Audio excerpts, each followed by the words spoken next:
रिया और अमित पति पत्नी थे और दोनों ही साथ में बहुत ज्यादा खुश थे।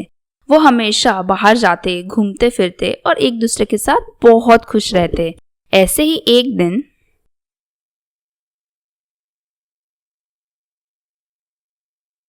अरे वाह, ये तो बहुत अच्छी बात है, उसे डिनर के लिए इनवाइट करना चाहिए।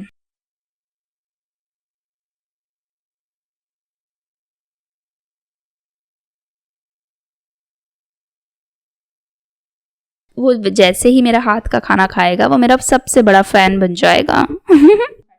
फिर अमित ऑफिस चला जाता है और कुछ दिन बाद वो लोग सूरज को अपने घर खाने पर इनवाइट करते हैं। वो बहुत ही हैंडसम होता है और प्रिया उसे देखते ही उसे पसंद करने लगती है।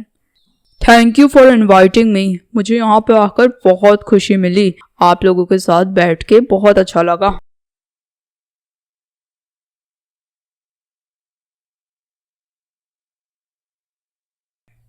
भाभी, खाना तो बहुत ही स्वादिष्ट था। आपके हाथों में तो जादू है मानो। इतना स्वादिष्ट खाना मैंने कभी नहीं खाया। ओ प्लीज, मुझे भाभी मत बोलो, मेरा नाम रिया है। भाभी वर्ड तो मुझे बहुत ओल्ड फैशन लगता है। प्लीज मुझे रिया बोला करो, भाभी मत बोला करो।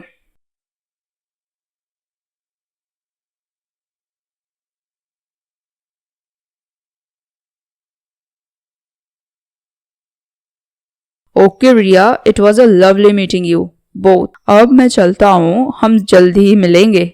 और अब तो आप दोनों को भी मेरे घर एक दिन जरूर आना पड़ेगा। आपके जितना टेस्टी खाना तो नहीं, पर खाना जरूर खिलाऊंगा।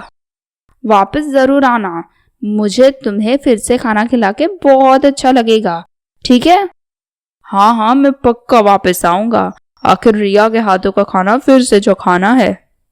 उसके बाद सूरज वहां से चला जाता है, लेकिन रिया सिर्फ उसी के बारे में सोचती रहती है, हमेशा उसी के बारे में सोचती, चाहे दिन हो या रात। ऐसे ही एक दिन वो उसके घर चली जाती है। तुमसे कितनी बार कहा है कि मुझे रिया बोला करो, फिर भी तुम भाभी भाभी करते रहते हो। और क्या मैं यहाँ यूं ही नहीं आ सकती हूँ? इतना बड़ा है क्या तुम्हारा घर कि आने से पहले मुझे फोन करना पड़ेगा?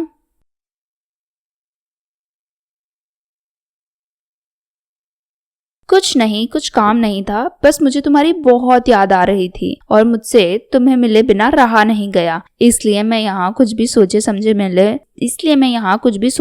बिना तुमसे मिलने चली आई। क्यों, बुरा लगा क्या तुम्हें?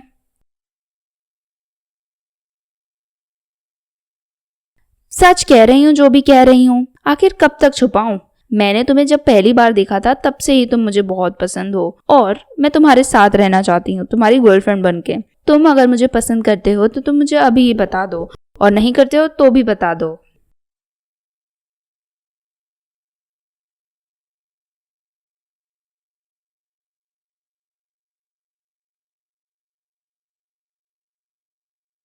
अरे वाह, ये तो बहुत अच्छी बात है कि तुम भी मुझे पसंद करते हो। फिर तो अच्छा है, हम दोनों साथ में बहुत खुश रहेंगे।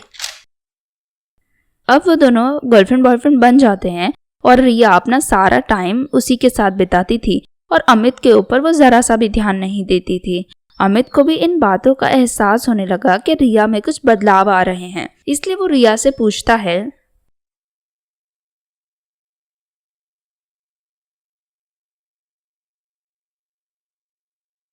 अरे ये तुम क्या कह रहे हो? ऐसा कुछ भी नहीं है। वो आजकल काम का कुछ ज्यादा ही प्रेशर है।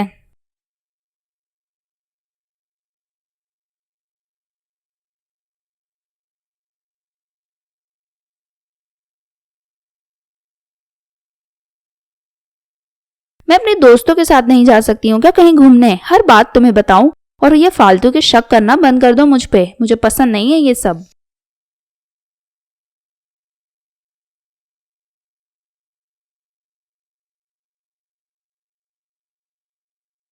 मैं ऑफिस जा रही हूँ और जब तुम्हारा गुस्सा शांत हो जाए तब मुझसे बात करना, ठीक है? वरना मुझसे बात करने की कोशिश भी मत करना।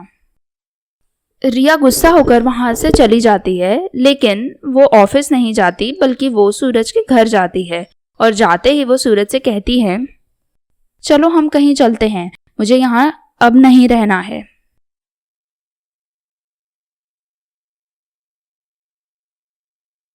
अब मुझे अमित के साथ नहीं रहना है। मैं तुमसे प्यार करती हूँ और मुझे तुमसे शादी करनी है। मैं क्यों रहा उस अमित के साथ जब मैं उससे पसंद ही नहीं करती हूँ।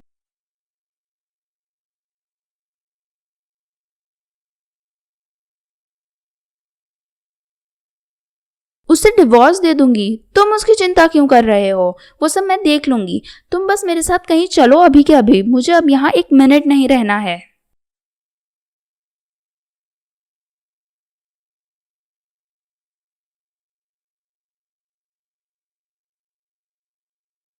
फिर वहां अमित आ जाता है और वो सब कुछ अपने कानों से सुन लेता है और वो गुस्सा होके कहता है, अच्छा तो ये थी तुम्हारी ऑफिस।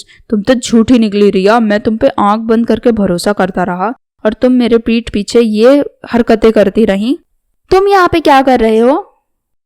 मैं यहाँ क्या कर रहा हूँ? तुम दोनों यहाँ क्या कर रहे हो? और ये सब कब से चल रहा है मेरे पीठ पीछे? मुझे तो आज पता चला। मैं तो तुम्हें एक बहुत अच्छा इंसान समझता था, लेकिन तुम तो बहुत ही बुरे इंसान निकले। देखो अमित, अब मुझे तुम्हारे साथ नहीं रहना है। मैं सूरज को बहुत पसंद करती हूँ और मैं सूरज से बहुत प्यार करती हूँ और अब मुझे सिर्फ सूरज के साथ रहना है।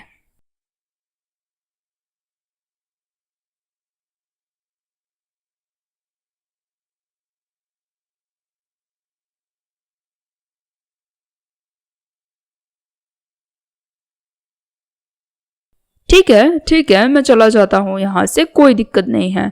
लेकिन जो पैसे तुमने मेरी कंपनी में, मेरे बिजनेस में इन्वेस्ट करके रखे हैं, उन्हें भी तुम भूल जाओ। मैं तुम्हें रोड पर ना ले आऊं तो तुम कहना तुमने मेरा घर बर्बाद किया है। मैं तुम्हारी जिंदगी बर्बाद कर दूंगा।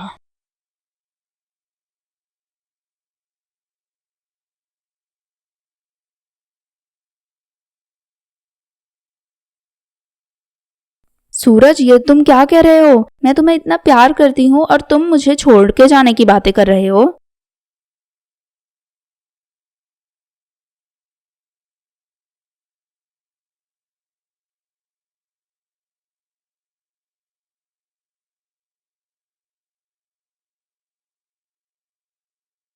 देखा रिया, मैं तुमसे कितना प्यार करता रहा, तुम्हारी हर ख्वाहिश पूरी करता रहा, फिर भी तुमने मुझे धोखा दिया। और अब जिससे तुमने प्यार किया उसने तुम्हें कुछ रुपयों के लिए धोखा दे दिया। अब तुम हमेशा अकेली ही रहोगी। मैं भी तुम्हें डिवोर्स दे दूंगा। तुमसे कोई दूसरी बार जिंदगी में शादी नहीं करेगा, देख लेना तुम। प्लीज प्लीज अमित, मुझे माफ कर दो। सारी गलती मेरी है। मुझे डिवोर्स मत दो। तुम जैसा कहोगे मैं वैसा ही करूंगी। फिर अमित किसी की भी कुछ भी बात सुने बिना वहां से चला जाता है और सूरज भी वहां से चला जाता है। अब रिया के पास अपना कोई नहीं बचा और वो अकेली रह जाती है।